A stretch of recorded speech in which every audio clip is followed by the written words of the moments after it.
नमस्कार दोस्तों, आप सभी के अध्ययन पाठशाला एकेडमी में आपका स्वागत है।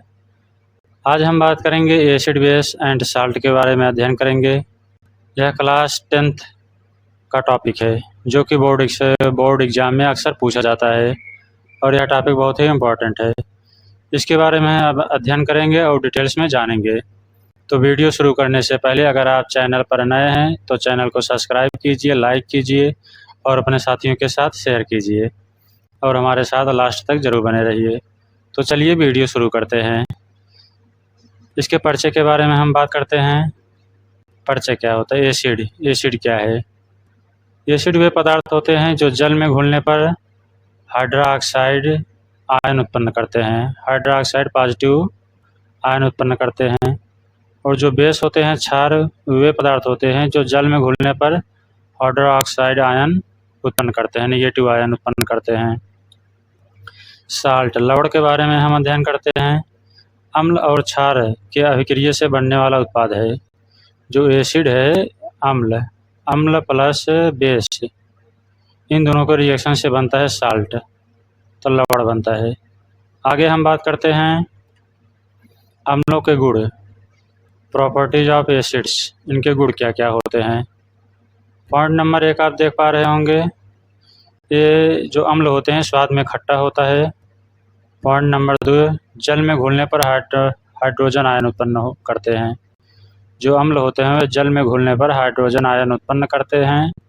नीला लिटमस पेपर को लाल कर देते हैं। जो नीला लिटमस पेपर होता है उसे लाल कर देते हैं। आप इसे याद कर पा रहे होंगे, एक ए बी आर, इसको आप इससे याद कर पाएंगे। ए से होता है एसिड, बी से ब्लू, ए बी आर, ए से रेड। जो एसिड होता है वह नीले लिटमस पेपर को लाल कर देता है। ए से एसिड ब्लू को नीला कर देता है। ए बी आर से आप इसको याद कर पाएंगे। आगे बात करते हैं, धातुओं से प्रतिक्रिया कर हाइड्रोजन गैस उत्पन्न करता है। जो अम्ल होता है वह धातुओं से प्रतिक्रिया करके हाइड्रोजन गैस उत्पन्न करता है। एग्जाम्पल में आप हाइड्रोक्लोराइड ले सकते हैं और सल्फ्यूरिक एसिड ले सकते हैं। H2SO4 सल्फ्यूरिक एसिड और हाइड्रोक्लोराइड या HCl एग्जाम्पल। आगे बात करते हैं प्रॉपर्टीज ऑफ बेसेस, क्षारों के गुण, इनके गुण क्या होते हैं। जो क्षार होते हैं ये स्वाद में कड़वा होता है। जल में घुलने पर हाइड्रोक्साइड आयन उत्पन्न करते हैं। ये जल में घुलने पर हाइड्रोक्साइड OH नेगेटिव आयन उत्पन्न करते हैं और जो लाल लिटमस पेपर को नीला कर देता है। क्षार होता है ये भी लाल लिटमस पेपर को नीला कर देता है। साबुन जैसा चिकना अनुभव होता है। जो साबुन होता है साबुन जैसा चिकना अनुभव होता है। आगे एग्जाम्पल में आप देख सकते हैं sodium hydroxide NaOH, sodium hydroxide NaOH, calcium hydroxide CaOH2 taken twice, calcium hydroxide का सूत्र और सोडियम हाइड्रोक्साइड का NaOH। आगे बात करते हैं कॉमन एसिड, सामान्य अम्ल क्या क्या होते हैं। नंबर 1 पे प्राकृतिक अम्ल, नेचुरल एसिड क्या होते हैं। नेचुरल एसिड में आप लोग यहाँ पर देख पा रहे होंगे, नेचुरल एसिड में साइट्रिक एसिड जैसे यहाँ पर पहला है। साइट्रिक एसिड में नींबू और संतरे पाया जाता है। जो साइट्रिक एसिड होता है नींबू और संतरे पाया जाता है। जो टार्ट्रिक एसिड होता है, टार्ट्रिक एसिड में इमली पाया जाता है। टार्ट्रिक एसिड में इमली पाया जाता है। बात करते हैं खनिज अम्ल, मिनरल एसिड्स क्या होते हैं। हाइड्रोक्लोरिक एसिड इसमें होते हैं, उपस्थित होते हैं और सल्फ्यूरिक एसिड इसमें पाए जाते हैं। H2SO4 सल्फ्यूरिक एसिड में, और हाइड्रोक्लोराइड में HCl होते हैं। एग्जाम्पल में आप देख पा रहे हैं यहाँ पे। आगे बात करते हैं नेक्स्ट स्लाइड पर, कॉमन बेस, सामान्य क्षार क्या होते हैं। सोडियम हाइड्रोक्साइड जो होता है NaOH, sodium hydroxide NaOH H साबुन और डिटर्जेंट में उपयोग होता है। जो सोडियम हाइड्रोक्साइड होता है यह साबुन और डिटर्जेंट में उपयोग होता है। Calcium hydroxide CaOH, calcium hydroxide का सूत्र है CaOH। CaOH चूना मिट्टी की अम्लता को नियंत्रित करने में हेल्प करता है। अमोनिया हाइड्रोक्साइड NH3OH इसका सूत्र होगा। क्लीनिंग एजेंट में उपयोग होता है, साफ करने में इसका उपयोग किया जाता है सामान्य। आगे बात करते हैं इंडिकेटर्स, इनके संकेतक क्या होते हैं। लिटमस पेपर, जो लिटमस पेपर होता है अम्लीय पदार्थ नीले लिटमस को लाल कर देता है। जो अम्लीय पदार्थ होता है वह नीले लिटमस पेपर को लाल कर देता है, और क्षारीय पदार्थ जो होता है वह लाल लिटमस पेपर को नीला कर देता है। जो अम्ल होता है वह नीले को अम्ल जो होता है वह नीले को ब्लू और R, ए से एसिड हो गया, बी से ब्लू, रस रेड। तो एसिड जो होता है वह ब्लू को रेड में बदल देता है, जो क्षारीय होता है वह लाल को नीले में बदल देता है। तो BRB जो बेस होता है वह रेड जो होता है वह ब्लू में बदल देता है, नीले में बदल देता है। बात करते हैं फिनोप्थिलीन। फिनोप्थिलीन क्या होता है। फिनोप्थिलीन का उपयोग अम्लीय घोल में रंगहीन होता है, क्षारीय घोल में गुलाबी रंग दिखता है। अगर आप फिनोप्थिलीन जो होता है अगर आप इसे क्षारीय घोल में गुलाबी रंग दिखता है और अम्ल में यह घोल जो रंगहीन दिखता है, तो रंग नहीं दिखता है इसमें। आगे बात करते हैं मेथिल ऑरेंज। मेथिल ऑरेंज क्या है। अम्ल घोल में लाल और क्षारीय घोल में पीला दिखता है। जो अम्ल घोल होता है अगर अम्ल माप से घोल मिलाएंगे तो यह रेड कलर का दिखेगा, रेड दिखेगा। और अगर क्षार बेस में अगर आप बेस में इसे घोलेंगे तो यह पीला दिखेगा, येलो, पीला दिखेगा। आगे बात करते हैं न्यूट्रलाइजेशन रिएक्शन, उदासीनीकरण अभिक्रिया क्या है। अम्ल और क्षार, जब अम्ल और क्षार मिलकर लवण और जल बनाते हैं तो उदासीन प्रतिक्रिया कहा जाता है। उदासीन अभिक्रिया तब होगा जब अम्ल, एसिड, बेस आपस में मिलकर लवण साल्ट प्लस जल H2O बनाएंगे तो उसी को उदासीन अभिक्रिया कहते हैं। रिएक्शन देखिए, reaction HCl hydrogen chloride NaOH sodium hydroxide मिलकर सोडियम क्लोराइड बना रहा है प्लस H2O जब वाटर बन रहा है। यहाँ पे ये अम्ल है, ये क्षार है। आगे बात करते हैं यह प्रतिक्रिया दवा निर्माण, उर्वरक उत्पन्न और कई औद्योगिक प्रक्रियाओं में उपयोग किया जाता है। यह जो प्रतिक्रिया है यह दवा निर्माण, उर्वरक और कई औद्योगिक प्रक्रियाओं में इसका उपयोग किया जाता है। आगे बात करते हैं टाइप्स ऑफ साल्ट, कितने प्रकार के होते हैं लवण। नॉर्मल साल्ट, जो नॉर्मल साल्ट होते हैं अम्ल और क्षार की प्रतिक्रिया से बनने वाला सामान्य लवण, जैसे एग्जाम्पल में सोडियम क्लोराइड ले सकते हैं, ये सामान्य लवण है सोडियम क्लोराइड।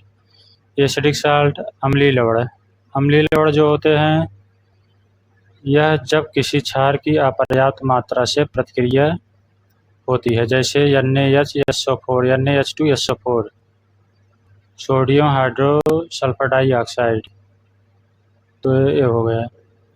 बेसिक साल्ट क्षारीय लवण क्या होते हैं, जब अम्ल की अपर्याप्त मात्रा से प्रतिक्रिया होती है, जब अम्ल से जो एसिड होता है उससे अपर्याप्त मात्रा में, उसे पूरा पर्याप्त मात्रा नहीं मिल पाता तो उस प्रतिक्रिया को हम साल्ट कहते हैं, क्षारीय लवण।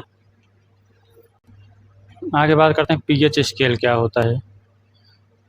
पीएच स्केल आप यहाँ समझ लीजिए, एक रेखा है मिड पॉइंट बीच, ये 7 0 से लेकर 14 तक होता है।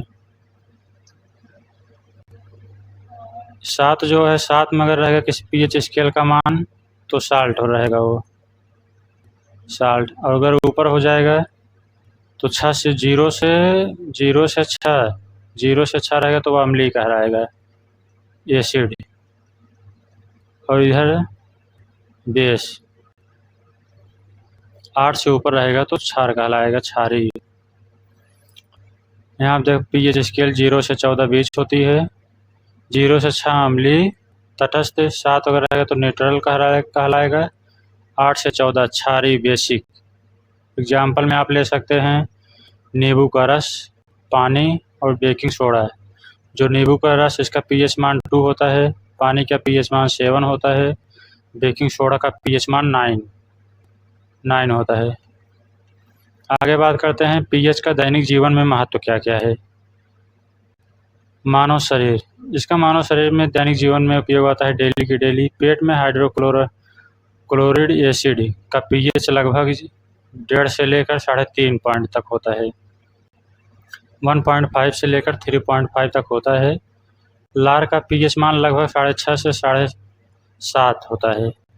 जो लार का पीएच मान होता है 6.5 से लेकर 7.5 तक होता है। पौधों के लिए मिट्टी का पीएच पौधों की वृद्धि के लिए महत्वपूर्ण होता है। पौधे के लिए जो पीएच मान होता है पौधे की वृद्धि के लिए महत्वपूर्ण होता है। इसका दवाओं में भी उपयोग किया जाता है। दवाइयों का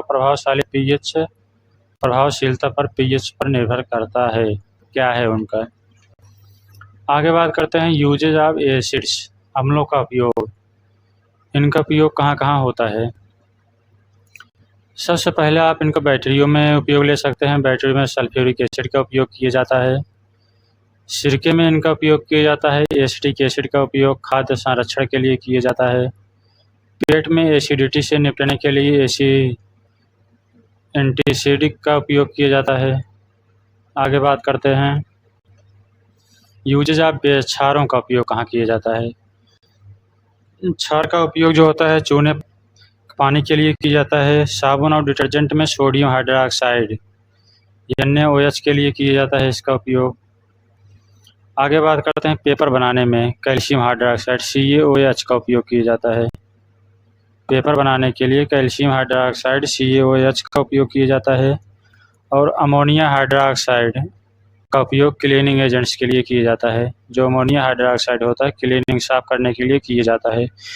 इसमें खिड़की इससे भी साफ किया जाता है। कास्टिक सोडा, साबुन NaH4OH, साबुन का जो सूत्र है, साबुन का सूत्र NH4OH साबुन का सूत्र है। कास्टिक सोडा साबुन के रासायनिक नाम है। आगे बात करते हैं यूजेज ऑफ साल्ट, लवणों का उपयोग कहाँ पर किया जाता है। लवणों का उपयोग कहाँ किया जाता है, बात करते हैं sodium chloride NaCl। Sodium chloride है NaCl, खाने में नमक के रूप में उपयोग किया जाता है। इसका उपयोग खाने में नमक के रूप में किया जाता है। बेकिंग सोडा जो होता है एसिडिटी से निपटने के लिए किया जाता है। एसिडिटी से निपटने के लिए किया जाता है।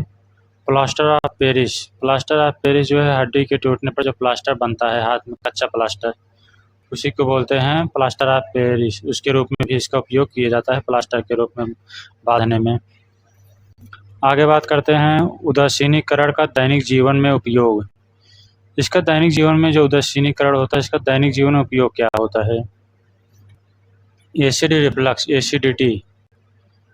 एसिडिटी जो होता है पेट की अम्लता को संतुलित करने के लिए एसिडिटी का उपयोग किया जाता है। सॉइल ट्रीटमेंट, खातों में अम्लीय मिट्टी का पीएच सुधारने के लिए चूने का उपयोग किया जाता है। खेतों में जो अम्लीयता होती है मिट्टियों में उसका पीएच मान सुधारने के लिए इसका उपयोग किया जाता है सॉइल ट्रीटमेंट के लिए। फैक्ट्री, जिसका उपयोग फैक्ट्रियों में किया जाता है अपशिष्ट जल के उपचार में, अम्लीय और क्षारीय अपशिष्ट को तटस्थ करना, उनको सुधारने के लिए इसका उपयोग फैक्ट्रियों में किया जाता है। आगे बात करते हैं वास्तविक जीवन में इसका अनुप्रयोग। वास्तविक जीवन में इसका उपयोग कहाँ कहाँ पे किया जाता है। रासायनिक उद्योगों में किया जाता है। अम्ल और क्षार का उपयोग से लवण और अन्य यौगिकों का उत्पादन। खाद्य उद्योगों में इसका उपयोग किया जाता है। स्वाद और संरक्षण के लिए अम्लों और क्षारों का उपयोग किया जाता है। दवा निर्माण, इसका उपयोग दवा निर्माण में भी किया जाता है। विभिन्न दवाओं की प्रभावशीलता पीएच मान पर निर्भर करती है। जो दवा निर्माण किया जाता है उसका दवा निर्माण जो उसकी दवाओं की प्रभावशीलता होता है वह पीएच मान पर निर्भर करेगा, पीएच मान पर निर्भर करता है। आगे बात करते हैं इम्पोर्टेंट ऑफ इक्वेशन, महत्वपूर्ण समीकरण। आप लोगों को समीकरण याद कर लेना है, एग्जाम में अक्सर करके पूछा जाता है, महत्वपूर्ण है ये। यह Cl प्लस सोडियम हाइड्रोक्साइड मिलकर सोडियम क्लोराइड प्लस H2O बनाते हैं और 2 हाइड्रोक्लोराइड मिलकर zinc plus zinc chloride plus hydrogen बनाते हैं। Calcium hydroxide taken twice plus carbon dioxide मिलकर calcium carbonate CaCO3 calcium carbonate plus H2O जल बनाते हैं। ये समीकरण आप याद कर लीजिए, बहुत ही इम्पोर्टेंट है। आगे बात करते हैं हम एसिड रेन, अम्लीय वर्षा किसकी वजह से होती है? अम्लीय वर्षा का प्रभाव क्या होता है? अम्लीय वर्षा को जब बारिश के पानी को एसिड रेन की मात्रा बढ़ जाती है तो उसे एसिड रेन या अम्लीय वर्षा कहते हैं। एसिड रेन क्या होता है? जब SO2 और NO2 सल्फ्यूरिक डाइऑक्साइड और नाइट्रस ऑक्साइड जैसे गैसें वातावरण में जलवाष्प के साथ मिलकर सल्फ्यूरिक और नाइट्रिक एसिड बनाते हैं। यह वर्षा अम्लीय होती है और वातावरण, पेड़ पौधे, जल स्रोत और इमारतों को नुकसान पहुंचाती हैं। जब ये वर्षा होती है तो इमारतें और पेड़ पौधों को नुकसान पहुंचाती हैं, फसलों को भी नुकसान पहुंचाती हैं, फसलों को भी नुकसान पहुंचाने का काम करती हैं। आगे बात करते हैं इम्पैक्ट, इसका प्रभाव क्या पड़ता है? प्रभाव इसका मृदा की उर्वरता कम हो जाती है, जो मृदा की उर्वरता होती है कम हो जाती है। पॉइंट नंबर 2, जल स्रोतों में अम्लता बढ़ जाती है। जो जल स्रोत होते हैं उसमें अम्लता बढ़ जाती है जिससे जलीय जीवों को नुकसान होता है, जो जलीय जीव होते हैं उनको नुकसान होता है। इमारतों और स्मारकों की क्षति, ताजमहल पर अम्ल वर्षा का प्रभाव होता है। जैसे आप ताजमहल देखते हैं, ताजमहल में भी एसिड वर्षा हो जाए तो ताजमहल चमकने लगता है।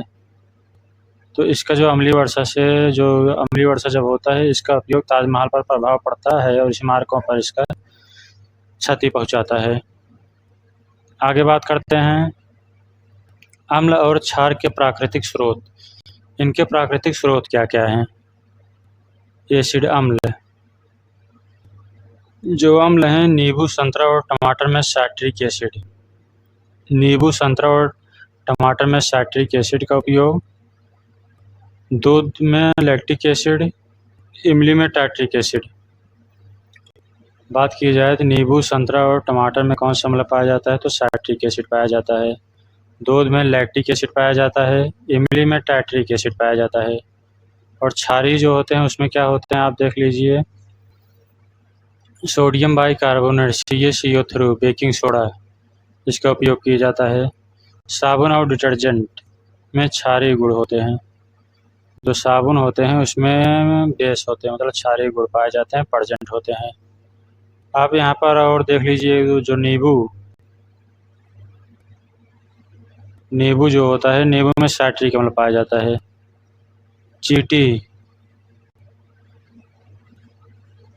चींटी में फार्मिक अम्ल, मेथेनोइक अम्ल। चींटी में फार्मिक अम्ल पाया जाता है, फार्मिक अम्ल और मेथेनोइक अम्ल पाया जाता है। आगे बात करते हैं धातु कार्बोनेट की अम्लों से प्रतिक्रिया, रिएक्शन क्या है? जब धातु कार्बोनेट अम्लों से प्रतिक्रिया करते हैं तो लवण, जल और कार्बन डाइऑक्साइड गैस उत्पन्न करते हैं।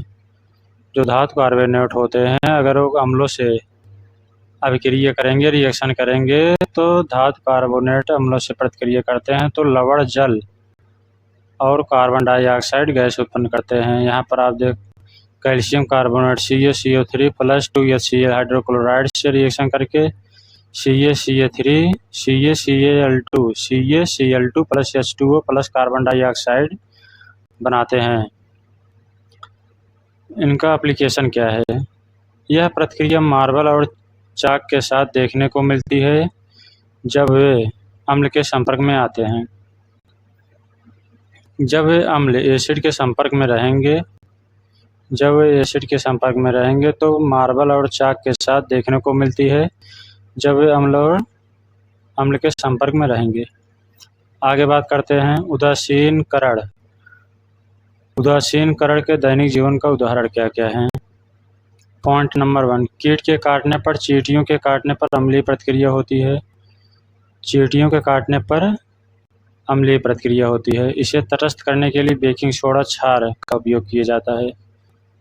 मिट्टी का उपचार। खेतों में अम्लीय मिट्टी को तटस्थ करने के लिए चूने CaOH टेकनटाइज का उपयोग किया जाता है। कैल्शियम हाइड्रोक्साइड का उपयोग किया जाता है। जो मिट्टी होता है, मिट्टी को जो उपचार होता है, उसकी खेतों में मिट्टी होता है उसके अम्लीयता को बनाए रखने के लिए कैल्शियम हाइड्रोक्साइड का उपयोग किया जाता है। आगे बात करते हैं। तो दोस्तों वीडियो यहीं पर समाप्त होता है। वीडियो कैसा लगा कमेंट में ज़रूर बताइए आप सब, और आप सबका कोई सवाल हो तो कमेंट में ज़रूर पूछिएगा, और किसी टॉपिक पर स्पेशल आप सबको वीडियो चाहिए तो कमेंट में कर दीजिएगा। और वीडियो ख़त्म करने से पहले अगर आप चैनल पर नए हैं तो चैनल को सब्सक्राइब कीजिए, लाइक कीजिए और अपने साथियों के साथ शेयर कीजिए। तब तक के लिए स्वस्थ रहिए। मिलते हैं किसी नए वीडियो में। धन्यवाद।